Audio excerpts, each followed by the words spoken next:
He says, listen, I have laid a foundation, and it is my foundation. It's a divine foundation.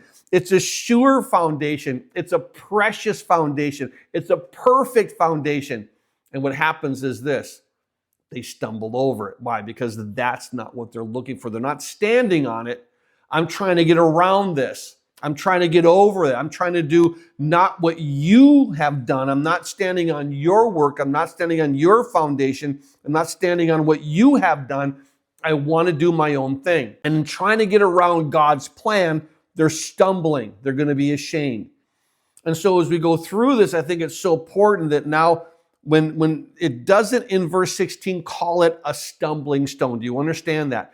But he does say this, and I think it's so important, where he says, whoever believes will what? Will not act hastily.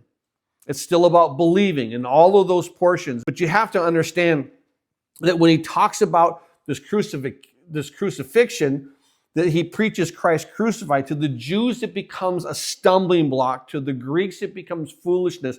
Now understand, both classes, both societies have to overcome their prejudices. The Jews have to overcome the fact that what? It's a stumbling block, that I want to do my works. And the Greeks have to overcome what? That it's foolishness. Why would God come down and die for my sins? They don't understand that. And so their gods were capricious. Their gods were not good gods. And so they can't understand that. But you have to understand that both men, both the Jews and the Greeks, do need to overcome their prejudices, which is why what? In Romans 10, 11, and 12, for the scripture says, whoever believes on him will not be put to shame, for there is no distinction between what? The Jew and the Greek, for the same Lord is over all, is rich to all who call upon him.